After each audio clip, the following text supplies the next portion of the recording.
Is Hades one of the greatest games of all time?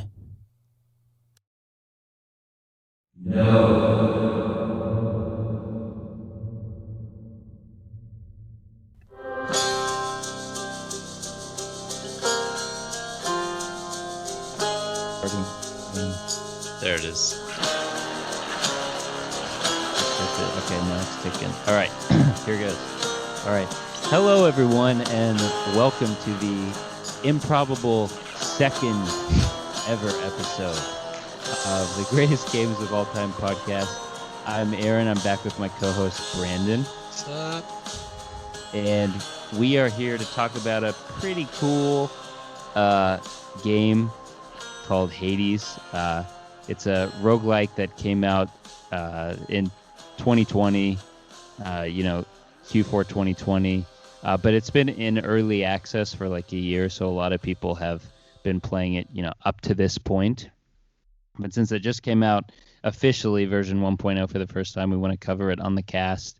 And this is a roguelike video game, and we're going to be using the term roguelike to refer to it throughout. We understand that according to some people who played like the 1980 game Rogue when it came out, or NetHack, or Dungeon Crawl Stone Soup, or Moria, or any of those games, this game might not be considered a roguelike, but that's how we're going to use the term, because in the modern kind of gaming press, the term roguelike is usually used to refer to Spelunky likes. Spelunky and its descendants, so Binding of Isaac, Enter the Gungeon, Dicey Dungeons, Slay the Spire, and so on. And that's definitely a game in this genre, Hades is.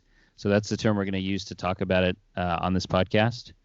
And Brandon, I don't know if I should cover the format again. So our format is going to be the same as last time, which is that we've each just chosen some topics that we think are essential to understanding the game. And so we're just going to ping pong back and forth, and we'll introduce our topics and go back and forth like that. And then at the end, we'll kind of just have a wrap up discussion to talk about, do we think this is a greatest game of all time, which is the point of this dumb podcast. So, Brandon, I went first last time. Do you want to kick us off this time, or I can also go first? Yeah. No, like I'm also remembering too, like I got to stop laughing my stupid nose air laugh into the mic because it just sounds like garbage. Yeah, it's different talking into the mic for sure. No, and also like I'll probably say roguelite at some point just to be really confusing, because that's a phrase that I've been referring to this as, which is like, roguelike light, and so which it is, but I think roguelike is the generally accepted term by by the other people that aren't super specific about it. So I'm gonna bastardize the phrase is all I'm jumping ahead on. I'm for it. So I don't know. So I've played a few of these, like, because they've been happening, like the ones you mentioned, Gungeon and Spelunky, or not Spelunky, Slay the Spire, and all of these. And this one hit really hard. Like I was super into it for quite a while. And one thing that I walked away feeling about it was that there was something that it captured that evoked that feeling of like, this game should be an arcade box. Like this is a game that would fit perfectly in the arcade scenario of like, even just like in terms of the hype around it, like people's excitement for it, spectators watching, or just the game style itself of, arcades being quarter consumers, like that the game would have lended very well to that. And I thought it did really well in that regard. Like, fast-paced, intense action, keeps you coming back and just kind of destroys you. I think so. Yeah, it just it felt really good in that way. And so I could already right there, like I could see it kind of gaining a notoriety that extends, beyond its actual shelf life. So that was, yeah. Yeah, it feels like the kind of game where because the action of the game is, you know, borderline like garish, I want to say, because there's so much stuff going on screen, and it's like your enemies' attacks they all, make little like explosions or like graphical effects, and then your attacks have those effects, and they're kind of stacking on top of each other, and it's kind of like a game where there's so many like lighting and particle effects happening, and it's a game where you could walk up and see someone else playing it, and then like just put your quarter in and jump in too, Yeah, like an old beat 'em up, like a Streets of Rage or something like that has that effect too. Yeah, totally. so I could totally see what you're saying. Yeah, and kind of on like you talk about Streets of Rage, that makes me think of combat too. Like the combat was just really fun as well, right? Where it's like explosive. Yeah, like you already said, like it's explosive and shiny and just kind of in your face, and overwhelming in a way that's satisfying to learn and to get better at. Hmm. Um, It feels like you're just barely in control of what's going on, you know? Totally. Yeah, and yeah, as you get better at it too, it was like you're constantly retraining and pushing that boundary, right? So first you're Hmm. overwhelmed and you get killed, and that's the kind of gift of a roguelike, is that it's just going to destroy you. But then you become more proficient and you can make it farther until the next point at which it beats you back down, and it did it in such a way that was like very inviting and like enticing to it very much had that one more round feel to it. Yeah. And I think, to the game's credit, part of the reason it's that way is because you always know why you died, and it's always your fault, Yeah. And they did it's very finely tuned in the sense that the chaos of the action on screen, it's all very intentional, and the action is kind of obscured sometimes in a way because there's so many like explosions, and like you get the dash effect where you shoot out water in like a circle all around you, and so stuff like that's happening, and so there's a great sense of chaos, um, that just makes it feel so frenetic. It's really nice. It is, and it's something you said just there was like I had this realization too this week is the game is very good at letting your death be your fault, right? Like it never feels cheap, where Hmm. something is like, oh, it's way too hard, or I mean, like there are really hard parts, but it never felt like the game was cheating. And it's like it creates a space, it creates these environments for you to fuck up in. Hmm. Like this is your like you can go be a badass, or you can totally forget there's a trap right here and just fucking step on it and lose 30 health and derail your whole progress. I stepped on the trap so much, so many times. Especially the second level, the lava area. I stepped Oh on the yeah. lava so much in that area. The the environments are very finely tuned where it's just so good. I want to, if I can, unpack a little bit more about why the action is so good. Yeah, for sure. I I think there's a few things going on. One is that, it's like I find it unavoidable to compare this game to the kind of action games of yore, like Contra or Hmm. Gunstar Heroes, or those kinds of games with the really frenetic action. And this game gets to that in a different way. It's so fast. It's fast in the way that those games are, and I think it's faster than its peers too. It's much faster than Binding of Isaac. It's faster than Into the Gungeon. Uh, I think some of the things that are contributing to that are the true analog movement, which is in Gungeon too, but this game does other different things. It's, the being able to point your dude any direction Hmm. exactly that you want to put him. Um, I think it's the isometric perspective, which this Team Supergiant seems to use in most of their games. But that extends the player's movement space to the entire screen. So if you think about like a Contra or something like that, you have mainly horizontal movement and then like a limited jump that gets you some vertical movement, but it's pretty limited. And then there's the dash mechanic, which pushes you 10% of the way across the screen or so and makes you invulnerable. So that I think is where the fluidity is coming from, at least for me. And up to this point, based on what I've said, I think it sounds a lot like Hyperlight Drifter. Yeah. Which is a greatest game of all time. Just as a side note. But it does some other different things on top of that. It being a roguelike, the procedural generation of enemies and rooms means that you're constantly reacting to new stuff, which keeps you even more on your toes. It's different than Hyperlight, obviously, where the encounters are scripted. And then there's the huge graphical effects that we're talking about. So the overall effect is like you're just careening around the screen, dodging explosions. Like, oh, I hit this dude 3 times, but he didn't die, so now I got to jump over here, and someone's shooting a projectile at me, so I got to jump out of the way. And all my dashes are creating this like giant saw of death that spins around behind me and is sucking enemies in, and now I'm dodging this way. It's just so nice. So I think that's the core of this game.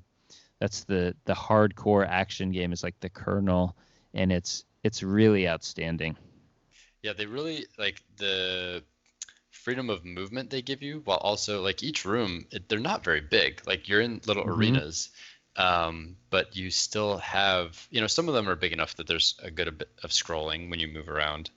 But even then, they're not very large when you consider at that, at those points too, you have multiple dashes or whatever to move around. But yeah, just the space they give you to move and make mistakes or be cunning, right? And have somewhat of a plan once because like you said, it's never the same thing twice. You have that procedural aspect to it, but there are enemy types and you have your like environment types with the different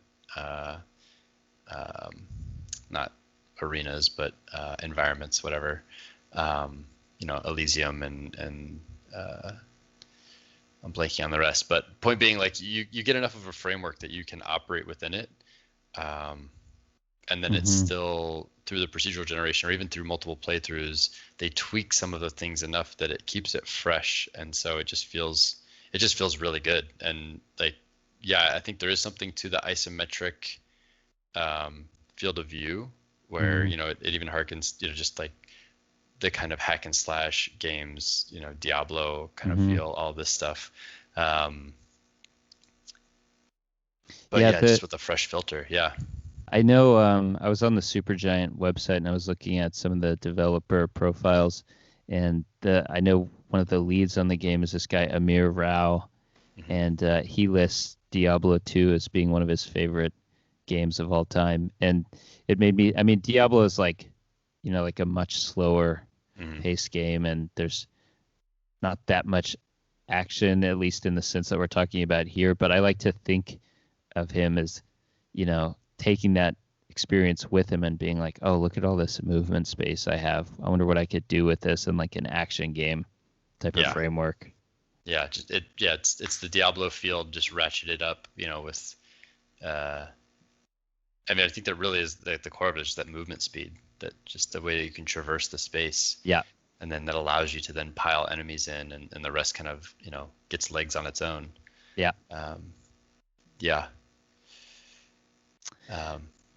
Another first, just because it was a first impression that I just want to call out, because I don't want to forget for myself, but graphically, you talk about like Hyperlight Drifter, these other games, which Hyperlight is dear to me for sure. But I think you made the comment of how refreshing it was not to have pixel art and to actually have like these gorgeous environments. And I remember first playing it and just being like, wow, this looks amazing. But I couldn't quite tell what was going on. It's kind of like my eyes weren't adjusted to the beauty of it. Yeah. And it even took me just a second to, is this 2D? Are these sprites? Is this 3D? Like, what am I seeing? Yeah. and they balance it's, to use the word cell shading feels like a disservice, because you think of cell shading as those hard black lines that of the original kind of style. But this is so refined in a way that's like, it has a comic book action It feel, does. Yeah, it looks but like a comic book. I yeah, thought so too. but fluid, like I think, games like Beautiful Joe, Mhm. where they really took that comic book feel and leaned on it in a great way. But this did it in a different way, where it's kind of like they realized the comic book and they didn't have to do any of the, kind of box animation, or the cutout of the words. Um, It had it had like an Okami vibe for me in a way, just because I feel like you can almost see the ink, the black ink, yeah, yeah, you know. yeah. Just the fluidity of it just worked in a great way. Like, I thought is worth highlighting, because it really is stellar looking. Yeah, the I know the art director on the game. Her name is Gen Z, and the game, it just looks so good. Like the character portraits. I just got a 4K TV for the first time, and Welcome. it with yeah, thank you. Feels good. And it was I I think I had like a 720p LCD, like 32-inch TV before that, and this is a much bigger, like nice TV. It's a big And jump, yeah. yeah, it was. And I remember seeing the portrait of the Nyx character for the Hmm. first time and being like, "Oh man, that looks awesome." Yeah, And so that it had that kind of shock value, which may have been from my TV, but I remember thinking like, I can't believe like small teams are doing something that looks this sophisticated, you know? totally. And I also, after playing this, I'd gone back. So I'd played Bastion earlier on, but I didn't play any of the intermediary games that they'd developed. Although I've gone back and played them since. But um, on one hand, I can see how they are refining and reusing a lot of their techniques and style, and probably parts of their engines, or learnings from other engines. Someone said on someone said on Reddit that they have their own custom C engine. I don't know what that means, but I know that you would expect this to be done in Unity, right? Yeah, was it not done in Unity? Not that I think it wasn't. Oh no, sorry. I'm totally. So I've been on the side. Don't tell Hades. I've been side piecing with Spiritfarer, which was Okay, Unity. So I keep seeing the Unity splash through my mind. But yeah, so they have their own custom C engine. which That totally seems makes sense. Yeah. yeah, because all their games like look the same. Like the perspective and it's Mhm. they're obviously the game design is very different for each of them, but it just feels just like this really cool little thing of like a little team. I mean, it's big as far as an indie team goes, but um, this little team like sort of honing their own Mhm. style and what they want to do, and it seems like a lot of the employees are long tenured, and they got their own way of doing things, their own sort of approach to art, and they just keep refining, and this game is kind of the culmination of that up to this point. Very nice little, cool, good looking, fast, hardcore action game. Very good game. Totally. And I think so. Like, one thing when you have a team of this size, and it's like they're obviously growing, and one of the benefits there of people staying with the engine and all of that is you're squeezing the power out of it, right? And you're refining it. And when you've rolled your own, there's there is a strength to that, where you can really push it in different ways, which clearly they're doing well, as they're able to tap in, to they understand their own product enough that they can do really neat things with it. Hmm. But one of the things that I do see kind of emerging that irked me a little bit about this was, so while the art direction was gorgeous, the amount of content that they packed into it just seemed too much. Yes. Yes, Like it is. the whole changing. We talked about this before, changing the drapes. Yeah.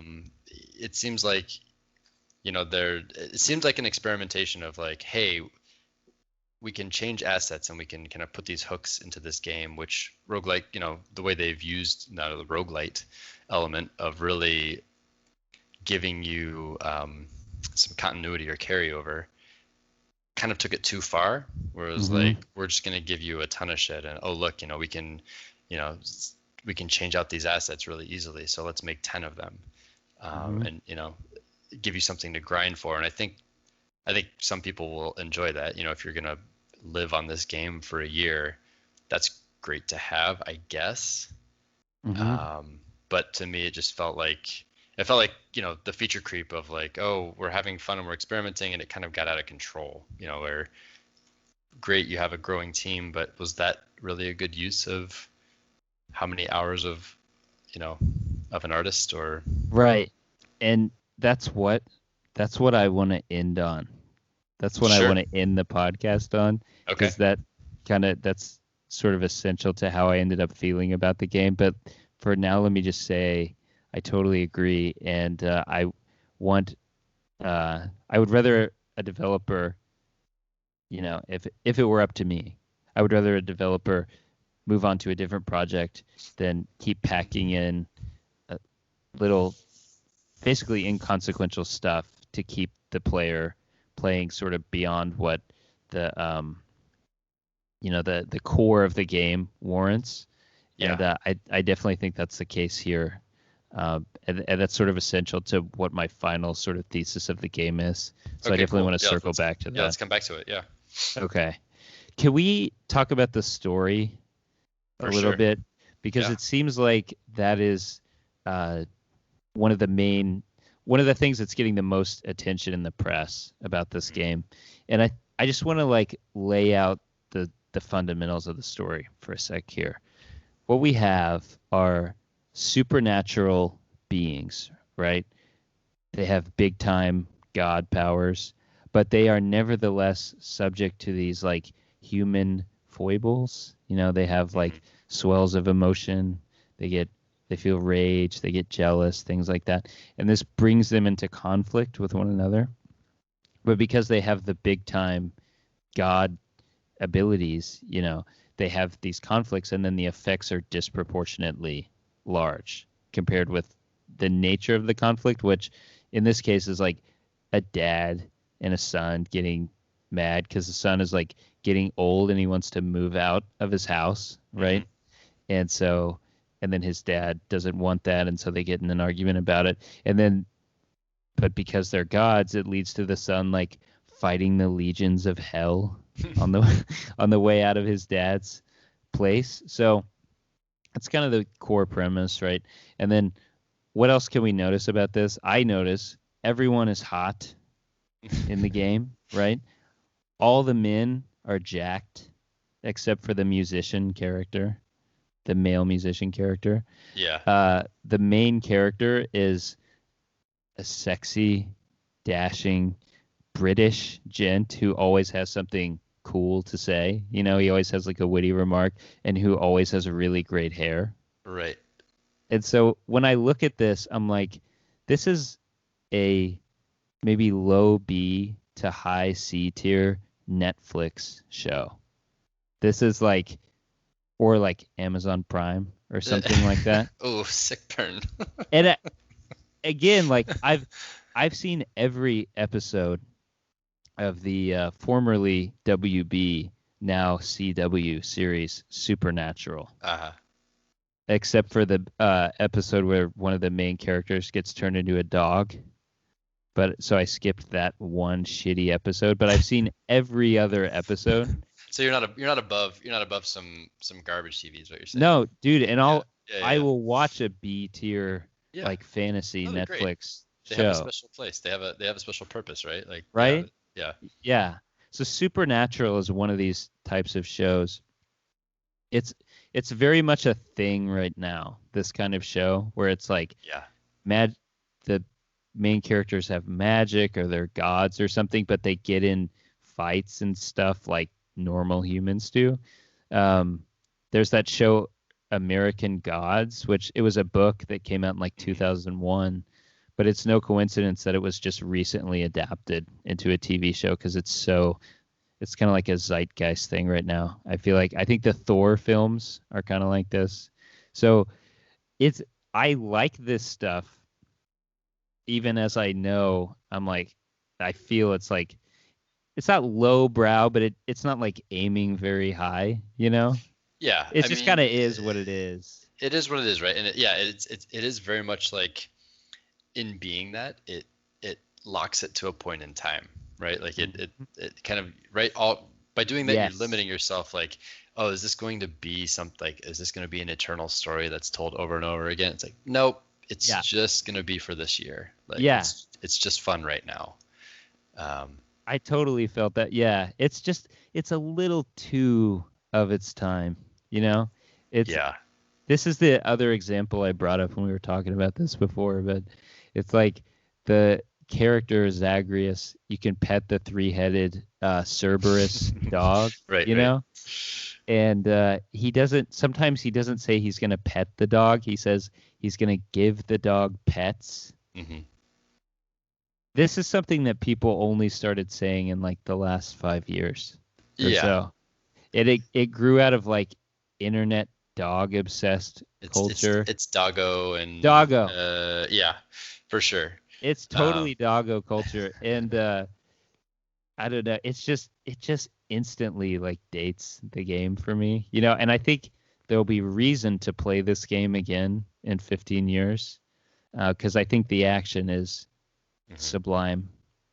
But you're gonna go, oh yeah, remember when people used to make fiction like this? Right. I think you're right. I think it will very much like, you can look at a noir film from the 50s, or, just even the accents of reporters coming out of the 40s, right? Like, it had a very, stylized sound to it. You'll look back and play this game and you'll be like, yeah, this feels like 2020, like, this is, I remember this point in time.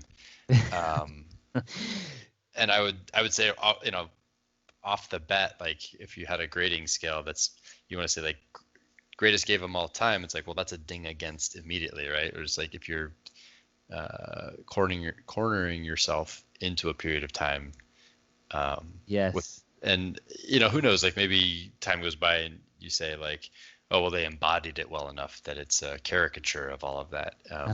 But I don't think that was happening here. I think it was more along the lines of fitting, they clearly had fun with it. The writing was fun and smarmy. But yeah, that's kind of as far as it goes. Like you're saying, I think the way you're classing it with all the TV shows or these movies, it fits perfectly in that space of just, it's for now, it's for today. And that's it does great at that. But, and maybe people will go back and play it and hear like, oh, I'm going to give the dog pets.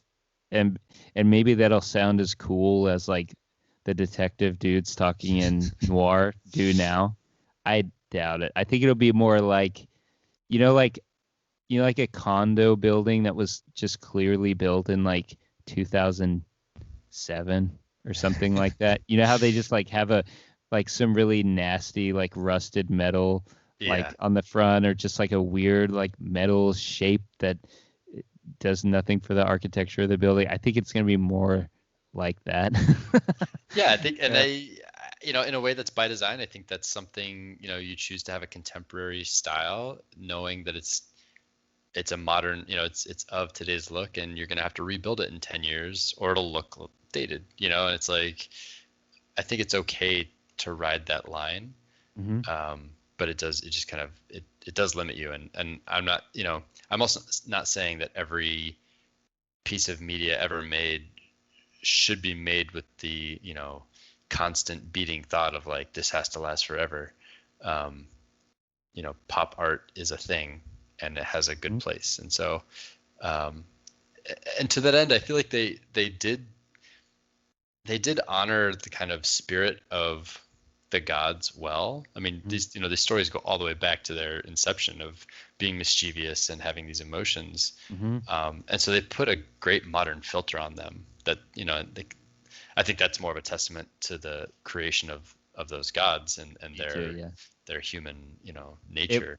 And those stories really work right now. It's like they're perfect for right now because it's kind of a dominant trend in fiction right now. So it makes a ton of sense. And I think it's pretty cool in some ways too. Like I remember thinking, how Zagreus always says there's like when the screen fades to black when you start a run, but before it actually starts, he'll say like again or something like that. It always sounds cool. And I'm Totally. like, I hear it and I'm like, yeah, that's cool. They did it.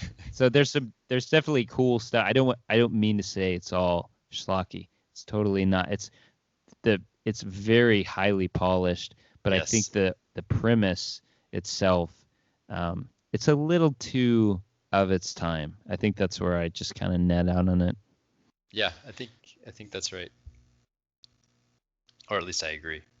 Maybe you're fucking wrong, but I agree. I'm probably wrong, but at least we agree. Did you have? I wanted to sort of shift gears on the story too, and talk about the way that it's kind of parceled out because it's a roguelike. And I gather that sort of the starting point for the game design in terms of what the developers were saying is that death should not be the end, right? And so when it seems like a big complaint people have with roguelikes is it just feels bad to die in these games because you accomplish nothing. And other roguelikes have tried to deal with this in different ways, like letting you unlock new weapons and stuff like that. And this game does that too, but then it starts to parcel out a little bit of the story. And it seems like this is really what people love about this game. They love to like wash back up in the river Styx and walk into the House of Hades and hear what all the characters have to say. For me, it wasn't like that, and it might have been because it took me like 25 hours to clear the game to beat one run. Yeah. And but for that 25 hours, pretty much what I got is like I'd wash back up after dying. I'd come in and I'd see Hypnos, waiting there, and he's like, "Wow, you got killed by the Hydra this time. Wow, that guy really sucks, huh?" Yeah. And he would say something like that almost every time. Yeah. And then you roll it up to your dad, and he's like Hades, and he's like scoffs at you, And then you go over to Achilles, and he says some encouraging stuff, and you pet the dog, and that was pretty much it. Like there's some moments of exposition. There's one that I remember in particular where you go to sleep and you wake up and then you go through Hades' papers and you find out that spoilers on this podcast, I should say we're spoiling the game, that Persephone is your real mom, not Nyx. And so then the quest becomes about trying to escape to meet your real mother.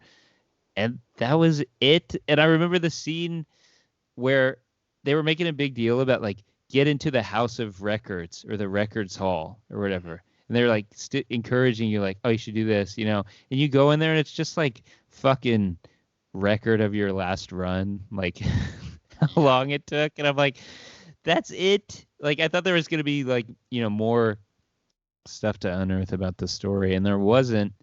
And so I don't see it for me. No, I had the same, like going back to just because there's a couple things you hit here that I want to like recap on, but I had the same thing with the whole. First of all, I think the way that they did tie in death in the loop in a roguelite is what made it so fun and approachable, right? Because you have it's not as punishing as a true roguelike, which is how you get this roguelite moniker attached to it. But they did it in a way that it was, it also tied into the world in a really nice way. These gods, and they have memories of what happened, even though you've killed them, and all this kind of stuff. It was very cool, but there's something about it that didn't capture a depth that I wanted from it. And I had the same thing where it was, kind of Groundhog's Day. Okay, I'm back. which, again, partly by design, but then I found myself just kind of like rapidly tapping through the characters because I knew I needed to tap them all because I'm trying to advance the like dating sim thing, which also didn't really realize itself well. Because it's not a real dating. I've never played a dating sim, but like, what I get, I mean, because it's like you're just doing it to get the item at the end of the path, right? If you give a character enough of the like ambrosia or whatever, then they give you an item. That's it. Yeah, and again, that goes. I think that's again where the content, pumping nature of it, kind of like here's some more stuff for you to do. That's where it could appeal, but it just wasn't tightened. It wasn't honed well enough that it actually felt meaningful or purposeful.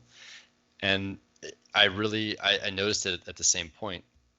And you have that dream, and it kind of opens up. So first of all, you're aware that there's these locked doors, and okay, so there's something, and playing other roguelites, it's like, yeah, there's going to be other stuff to unlock. And then you have that dream, and then it's like, oh, there's this whole other, there's a depth of story here, right? There's like, but it doesn't take that anywhere. Like it doesn't do it. It's kind of, you're just on that path the whole time, and that's when you realize it. And it's this moment where it's like, oh, this is going to deliver something more, and it doesn't. It doesn't. And yeah, that was really disappointing. It was. And even again, like, spoilers, right? Meeting Persephone and getting there, and then the way it just kind of like, oh, you can't hang out here, you're dead, you got to do it again. And it's just kind of like, wait, what? It totally. It just didn't. It just felt. Yeah, it just felt cheap. It felt cheap. It's like, oh, by the way, you have to beat the game again, and it's clear that you don't have to beat the game again. You have to beat it again and again and again and again. Right. It's going to happen where you get up there and you get a little bit more dialogue out of it, and then he's like, oh, I can't survive on the surface long. Got to go back. And I have to beat the game again. So at Battlefield, I'll ask you this one question, and I'll have another one for you the next time I do it. Yeah. And I wonder if, I wonder if the lesson is I don't know if a roguelike is really the right vehicle for driving narrative. I just don't think it is in this game because it goes so hard at that. Mm-hmm. And clearly that's what a lot of the marketing of the game is focusing on, and that's what a lot of the pieces in the press have been about it. So someone made a valiant effort at doing that, but I just don't think it lands at all. I would agree with that, but I would disagree with that it's just not for roguelikes. I can see this being a game that is pivotal.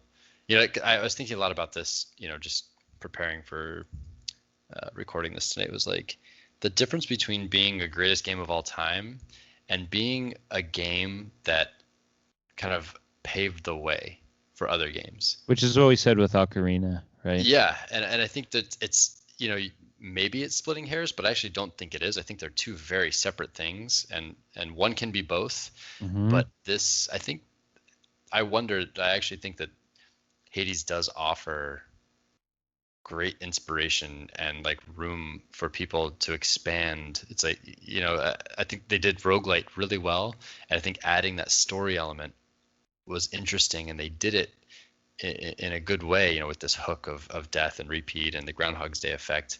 But because they were the first ones to do it, they didn't tie in that exposition. I think you're right. Well. Yeah, I think you know what, someone could do it really well in a way that I'm not foreseeing. And it could be really cool. This game doesn't do it, but maybe it's the stepping stone that the genre needs. It's certainly not a game where, it's such a mechanics-driven genre, right? That It seems like developers kind of start from there and work their way from there. But someone could approach it from a different perspective and do something really cool. And I think right there, that's what you just said is what is exposed to the player in the game, is that they approached like it's a mechanics driven genre, and this team has great style. They're inventive and they're willing to like try new things. And so they said, hey, let's grab this, let's try this roguelike thing. And mechanically they nailed it, right? I mean, like just from the action and the gameplay. But then when you try adding upon that, that's where it kind of fell apart. And that is splitting hairs because they did so much so well, but also all of the things that they did are kind of what was their downfall in a way, right? They kind of like hurt them. So that's where I do see it as like this game, it has a huge potential to be influential. I think it will be very influential going forward, but it just didn't do all the things that it wanted to. Yeah, there was something else that you'd said that I wanted to get to, but maybe that was it. That's what I wanted to cover on the story. And did you want to also talk about, I know you wanted to talk about the music, but did you want to go somewhere else first? No, yeah, I can, like the music. So it's interesting. I spend a lot of time on music. The only thing I do more than video games is listen to music. And it's only been recently that I've really been paying attention. And by recently, I mean maybe past 5 something years. Been paying attention to the music in games and how much they impact it. It's something that's always there. You just maybe don't notice it. But I found myself really enjoying the music here and just really like appreciating. I'm blanking on his name now, but the composer. Darren Korb. Yes, Korb brought to this. Thanks. And even like recently, I also don't often listen to video game music as I'm like working or something, but I put this on just to listen to it and That's interesting. Digest it some more. And for me, it's not something that I'll continue to listen to. I just wanted to really try to figure out what about it was drawing me in, because I haven't had that in a lot of games recently, where I can appreciate them, but this was just like, wow, it's styled so well to the feel of the game and the look of the game. I don't know. A lot of times I think music does fall into the background because it's not critical. Well, okay, that's not fair. It's definitely critical to gameplay and immersion, but it's just not in your face. And here I felt like the music was just as important as the graphics and the input. Like it was like a trifecta that just worked really well. I almost want to say I don't like the music. Interesting. I like some of the music. It sort of commits for me, the cardinal sin of sub game music, which is like if there's a scene set in hell, the music is like kind of like gross sounding metal. Like I listen to a ton of metal. I'm kind of a metal head. And so that when we were talking over text, and I was like, when I'm in hell, I want to hear like the screams of people being tortured and shit like that, which maybe that's just me being a weirdo, but it wouldn't fit with the aesthetic of the game, right. And it would be totally inappropriate for sure. But it's sort of, when I hear that, I'm like, oh, so this is like how they're conceiving hell. I like the music in Tartarus, from what I remember of it. And yeah, I think I guess what I like more is that they have an in-house composer at all, and that they care that much about it. And there is something that happens in Asphodel. I think that's the hell level or it's like the lava, like fiery, typical conception of hell level. And that you will clear a level and like the heavy distorted guitars will fade out, and then it will just be like the bass, like playing keep like still going as if the rest of the song had not stopped. Very cool. And I feel like that's almost the sort of virtuoso like touch that you get when you have an in-house composer and they're that connected to what the other developers are doing, you know? Yeah, I think, and I think that's some. I think what you're touching on there is something that I think there's something here that I did appreciate about the music more, was that there's some sort of interconnectedness There that is. was really on display. Um, and like, so here, you're talking about they have their own engine, and then they've home rolled, and then you have this composer in house doing his things, and when you have them that close together and they can work together, you get things like you go into Eurydice's chamber. Am I Hmm. saying her name right? Do you know what I'm talking about? The Yeah. singing. Yeah, Yeah, yeah, yeah, okay. yeah, yeah. Um, and the music is playing and she's singing. Mhm. And then when you speak to her, the music keeps playing, but her voice track is lifted out of it, and she's talking because she's talking now. Yeah. But it happens. It happens so seamlessly and so subtly Yeah. that it's as if she is singing, and then you're interrupting her, but you're having a conversation. And then as soon as you stop talking, she's right back on the track. Again, not in a way that it doesn't feel like they're cutting a voice track on and off. It feels like she's resuming her song. It does. It's like it's that it doesn't feel like fake or something like it No, would be. yeah, yeah. Yeah. Yeah. And so I think, there's some magic that's being teased out there of having, when you have someone with a clear understanding of music like Corb does, and then you have, on the technical side, people manipulating their sound engine. Hmm. I'm sure there was someone in there, that was just came out in discussion like, hey, what if we did this, right? And you can just do that when you control everything, and it worked really well. And I think there is a spark there with this team. They have a lot of those little moments, and so uh, Explain to me, just as a side note, because you are a developer and I'm just some fucking jerk off.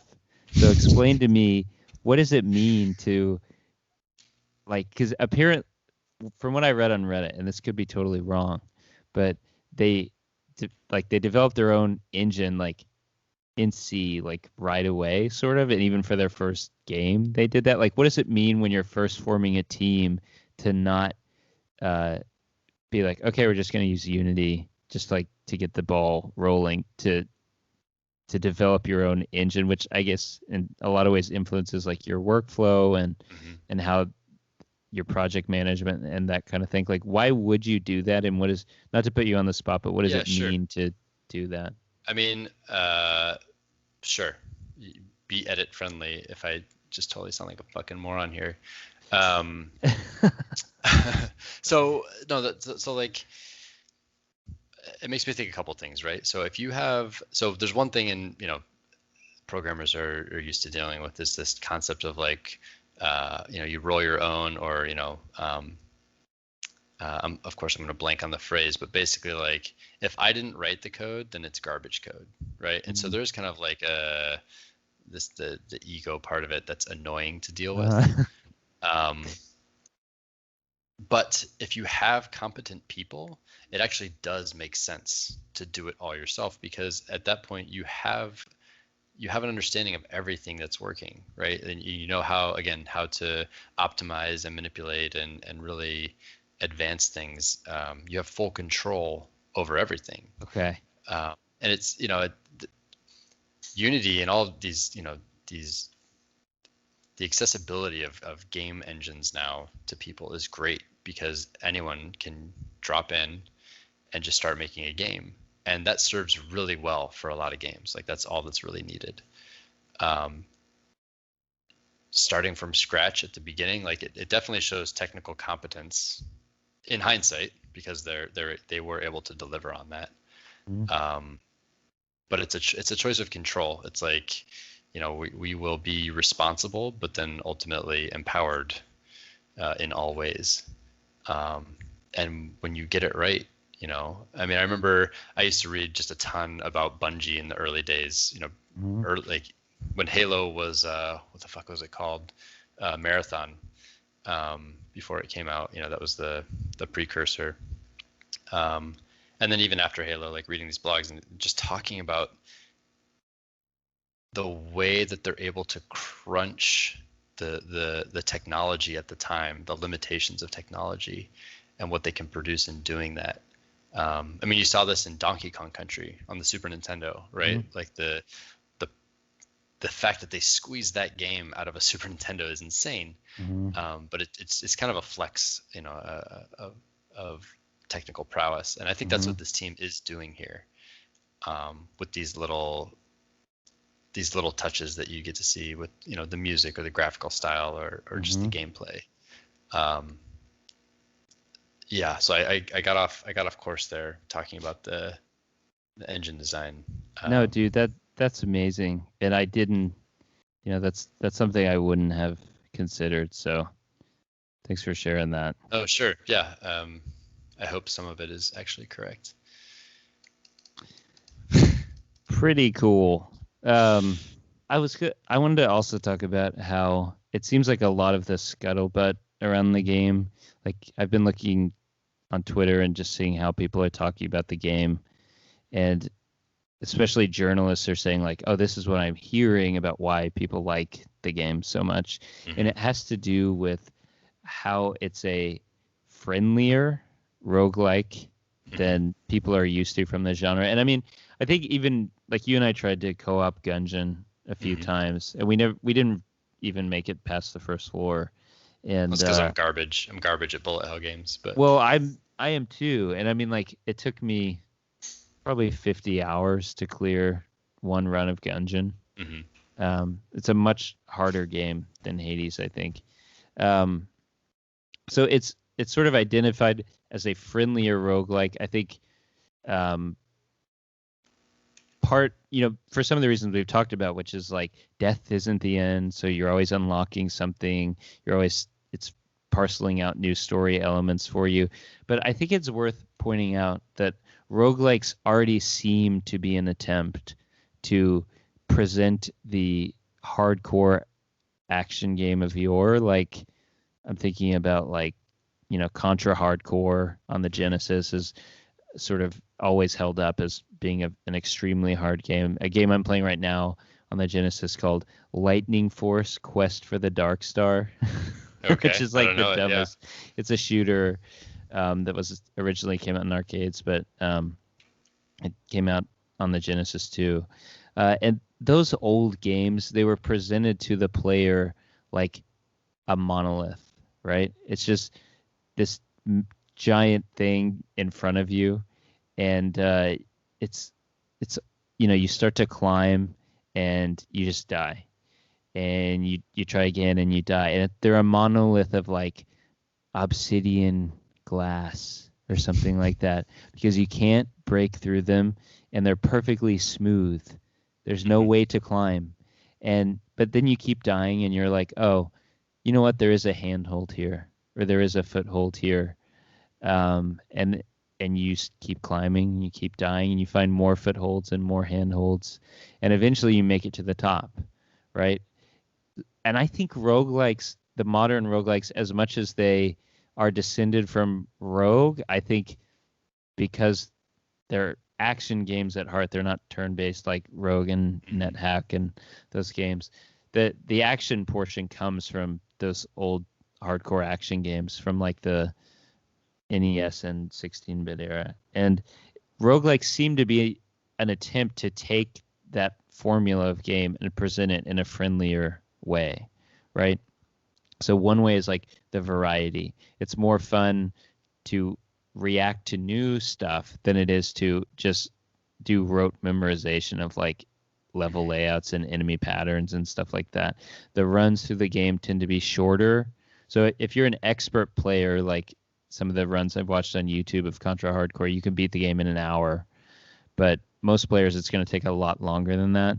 So the runs in roguelikes tend to be like 45 minutes, an hour at the absolute high end. Yeah. And then the roguelite subgenre, like we've talked about, gives you these persistent upgrades, which is usually health. Like in Rogue Legacy, which is one of the first roguelites, you unlock more health, right. Run to run. Hades does all of that and more, right? So it gives you the persistent health upgrades. You can unlock persistent damage upgrades, better chances of finding good upgrades like the boons in the game, which are the items. Basically, you can get higher chances of finding the good ones. All of the sort of lore aspect of the game, which is really critical to the roguelike genre, is just not really there, because the game is explicit about what all of the pickups you get do, right? It's like, this increases your attack by 23% or something like that. Yeah. Yeah, it lends itself to a min-max kind of approach, right? Where you can work with it. Yes, Yeah. you can. And there's never a bad option, right? It's like 3 good options. And I guess you could say, like, oh, well, you have to learn about the game to choose the best one. Mm-hmm. But the strategic layer that's in something like a Slay the Spire, where in many cases you're actually served by not taking any card that you get, because you get too many cards in your deck and you get further away from like the 5 or 6 cards that form the core of your strategy of attacking enemies. If you take too many cards, it increases the length of time that it takes to get to those cards, and it makes your deck worse. So there's sort of not that strategic layer either. And I guess the ultimate result of all that for me is the difficulty curve is obscured, in that I think typically for games of this genre, the difficulty curve is the ramp is it's a straight up ramp, right? Yes. Yeah. Versus this, where they've curved it very gradually. And the level, that's the skill that's required to beat the game, is it doesn't change, right? Mm-hmm. But in Hades, that's sort of obscured because it's giving you all these persistent upgrades run to run, and you're obviously getting better at the game. But then once you clear the game, it's like, well, did I clear the game because I got good, or did I clear the game because I just happened to unlock enough of the upgrades? Yeah, I'm pretty sure my first time clearing it was because I had a crazy good build. Me too. No question. Just like that's why I beat it. And because I had close unlocked to getting there. Yeah. I think I had a good build, and I unlocked enough stuff, enough health upgrades and all that finally I did win. But I think when the core of the genre is, and it's a hardcore action game, I think it does a disservice to the game to obscure the difficulty,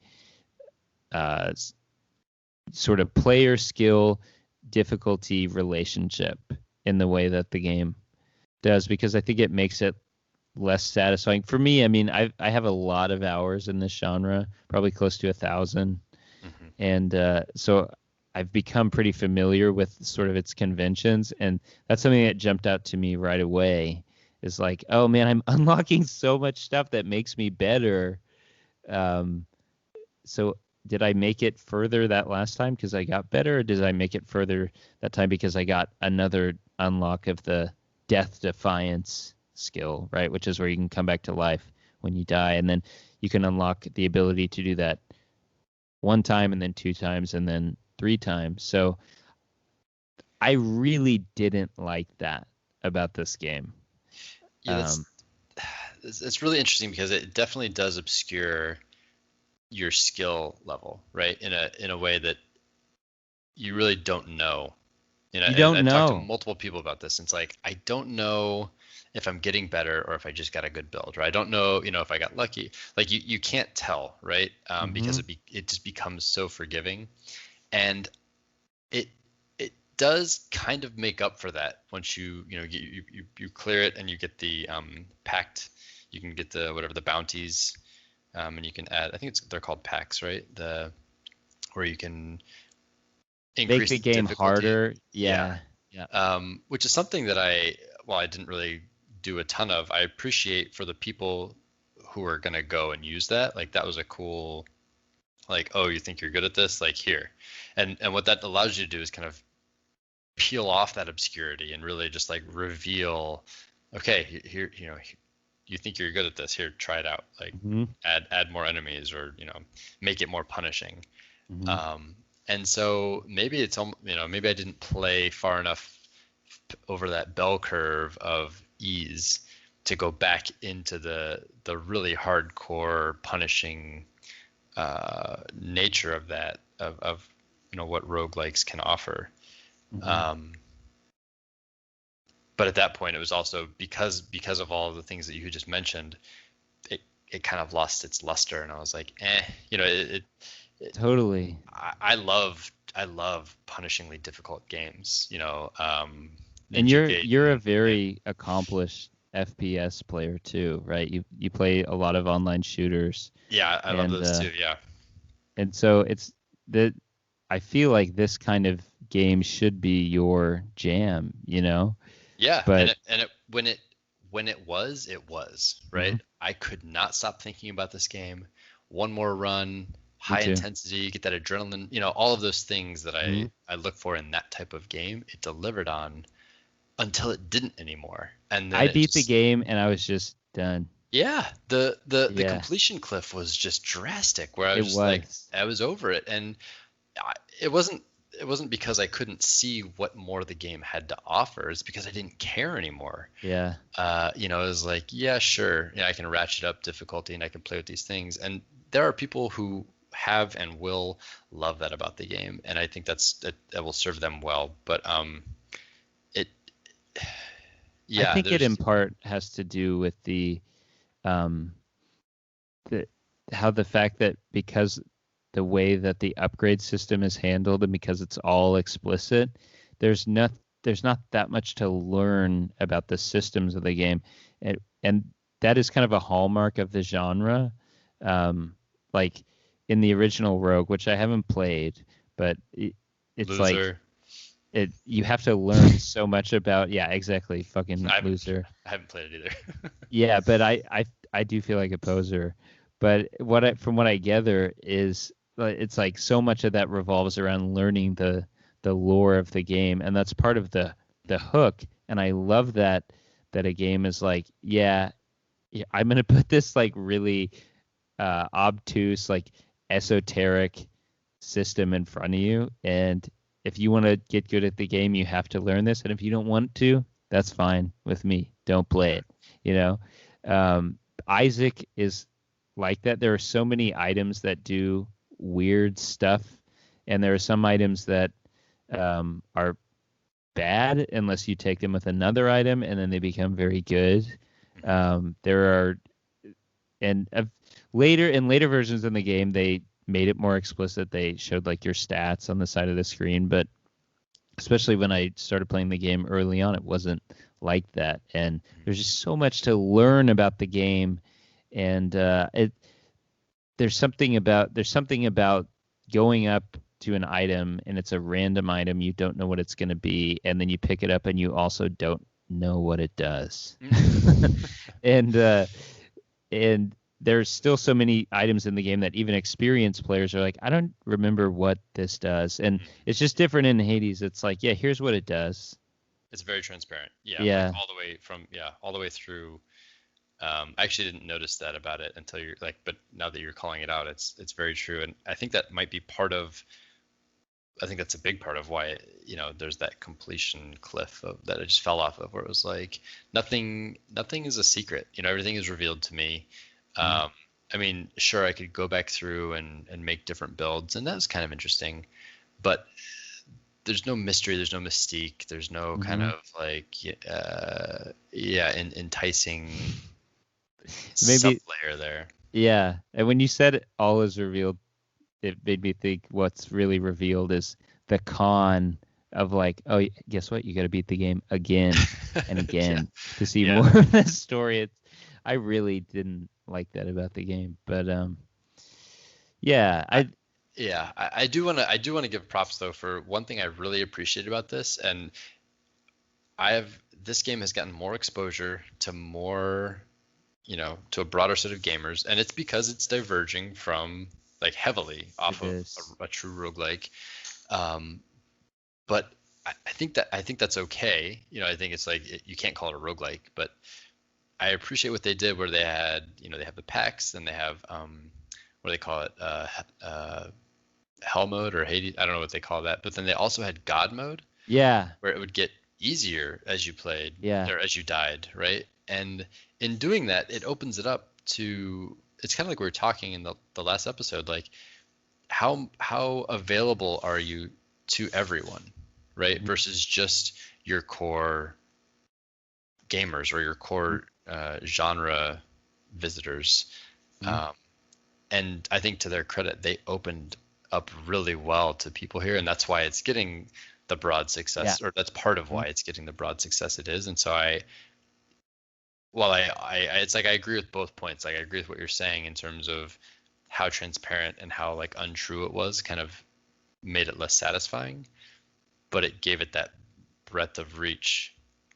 Mhm. And And I, I yeah, want people to come into this genre, and there's right. a reason why game designers in particular seem to love this style of game, because it's such a beautiful design space, it Mhm. seems like. And so if we can also bring in more players into the genre, of course it's good, right? I just think it it ends up being a when you try to make something that is for more and more people, the product has to be less pure and it has to be less Yeah, focused. totally. And I think and that's what I wanted to kind of sum up on, I guess, because I feel like the core of the game is it's sublime. The action is Hmm. wonderful. It looks wonderful. The action is so fast. It's the sense of controlled chaos that's really outstanding. And that's the core of the game. And then they've just packed so much fluff around it, right? Hmm. To try to get it to appeal to a lot of other people.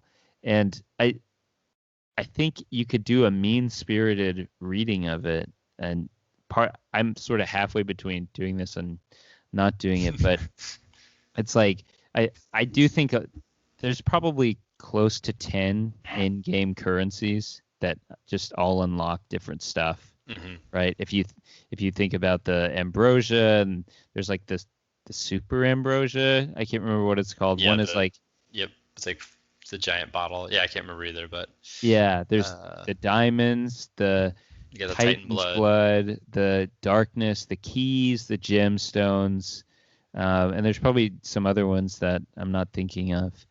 But I think that those are there to encourage you to come back and play the game again and again to unlock more stuff.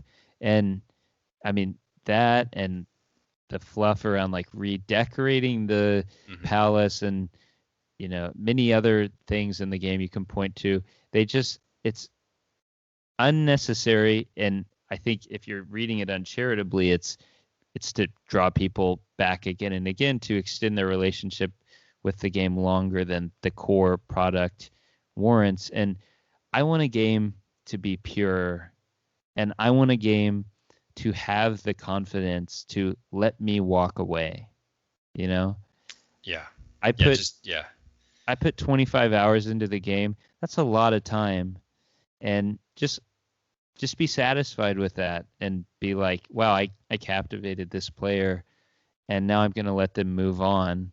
And I was able to because, the in-game stuff, as we talked about, doesn't seem to appeal very much to either of us. But there's a lot of players that won't be the case, Hmm. and this will be their main game for a year or 2 years.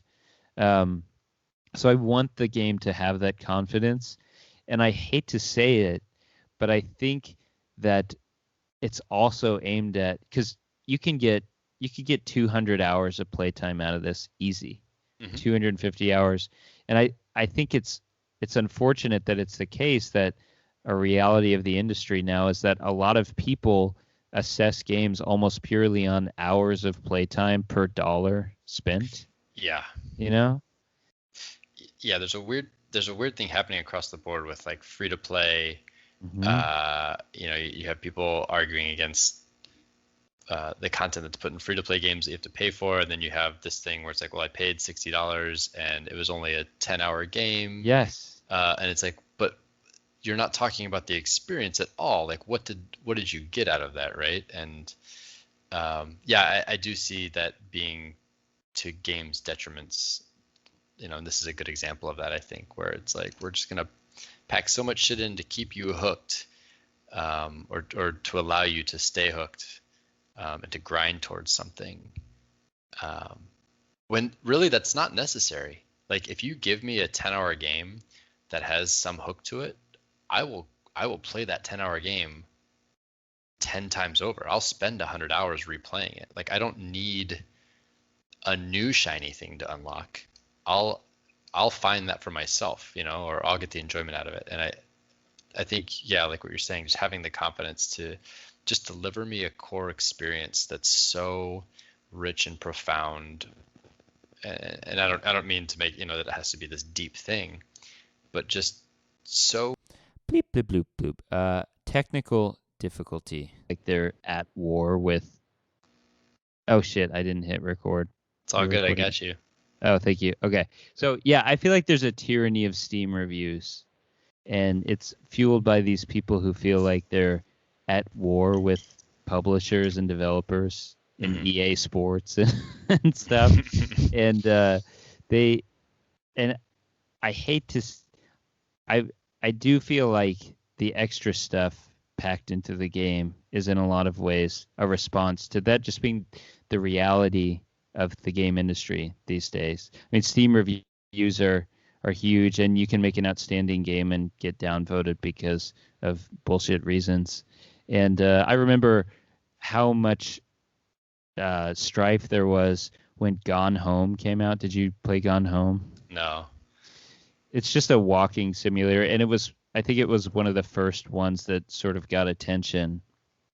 And it's one of the best games I've ever played. And I think it's $20, but the game is like 3 hours long or 4 hours long at most.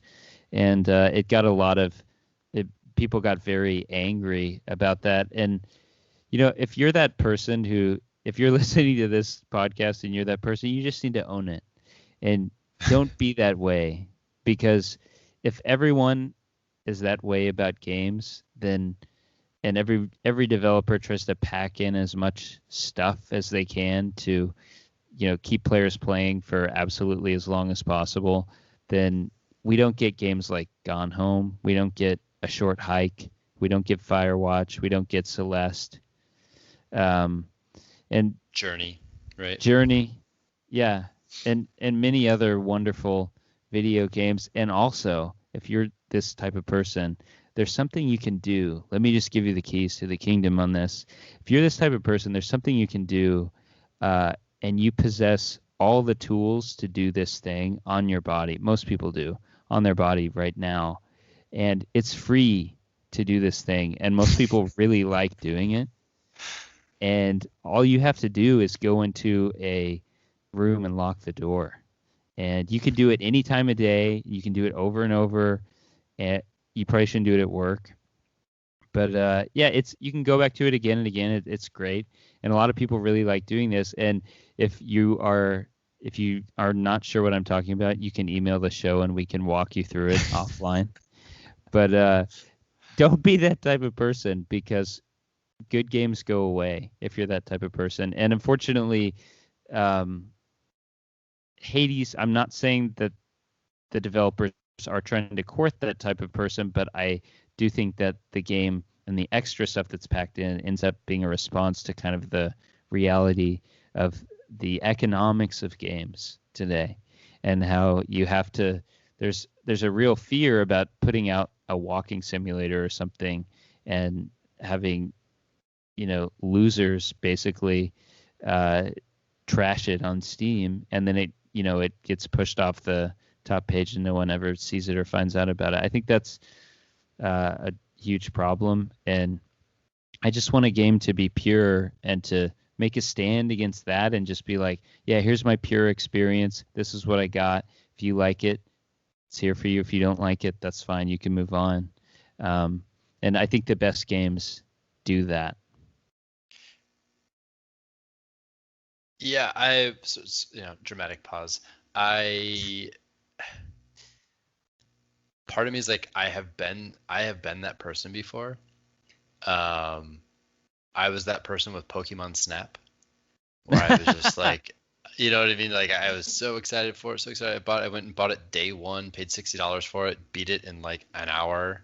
I think it was like actually 2 hours. Uh-huh. And then I was fucking pissed, right? Because it was $60 It was probably. $60. It Yeah. was $60, and I was high school, and that was also like 400 years ago. So $60 is really like $1 million today, and just adjusted for inflation. Yeah. And it might just be it comes with time kind of thing where you're just able to appreciate, and maybe not, maybe this is my privilege talking, but like being able to separate the cost of something from the experience, right? Uh-huh. Like there's the whole sunk cost fallacy, like all this stuff where it's like, did you enjoy it or not? So I can empathize with that in some But regard. you were also 14 when you played Pokemon Snap, right? But so are like all of the people posting all these reviews on. And maybe the problem is, I mean, maybe the problem is like, we just have to give a handicap to all games based on the fact that 14-year-olds are using the internet right now. And 14-year-olds aren't in a financial position to be able to just pivot from one game to another. Like, right. Like I think that's part of. I do think that's part of the benefit. Yeah. Yeah. Where it's like, there's a whole whatever meme you constantly see of, the old gamer with the wall of games that are all sealed. Like, look at this library of games that I haven't even played. What a great problem to have.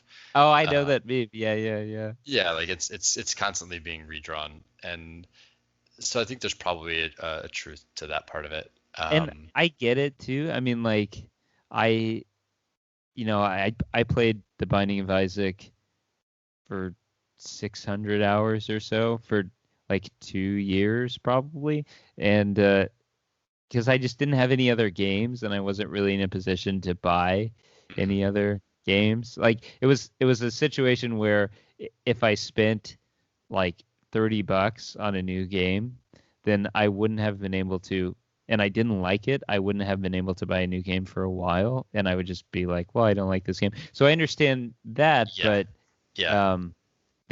that can't be our only rubric for games, and for a lot of people, it unfortunately seems to be. So for sure. Yeah, no, and I think it does put like you're saying, it does put a pressure, even just some sort of implicit, subconscious pressure to be like, man, we really got to put some stuff in here to keep people going. Like let's add, you can change the drapes, you can change the color of the drapes, or you can like, I don't know why that I'm so fucking hung up on that. Like, I know there's like 6 colors. It's like, fuck off. Yeah.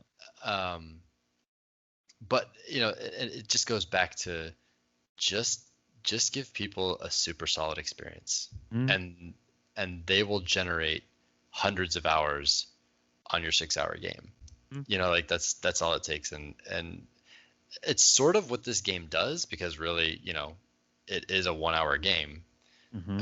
Once you kind of understand what's happening, and so just let the joy of like, if you're going to be someone who's going to fall into this and play it over and over, it's not because you can change.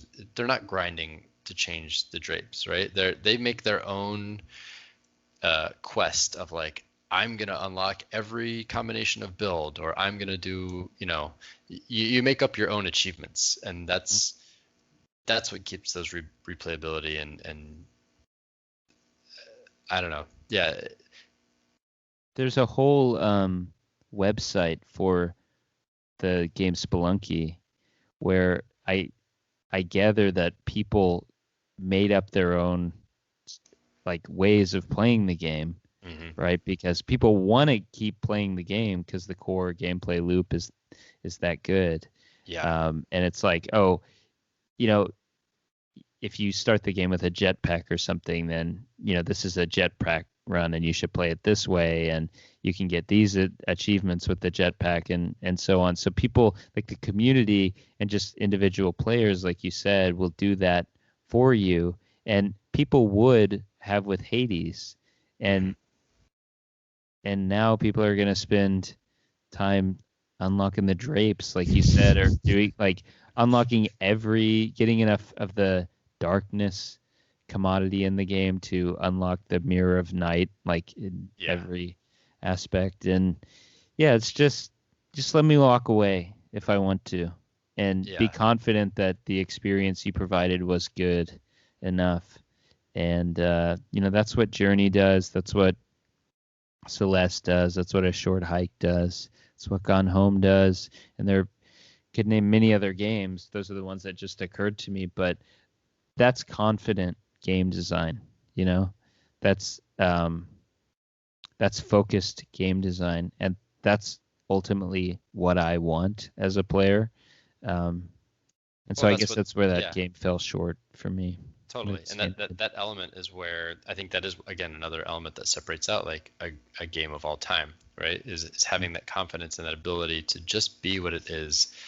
And that's just where this doesn't, it's another mark against this, where it's like, it's a game for today, but yeah, it's not. It is. Yeah, it's not forever. Yeah. Yeah. I think that does it. That sounds about right.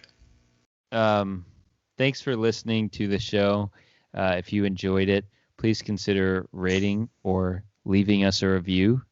And we'll hopefully be back with another episode in about a month or so. Thanks a lot. Thanks.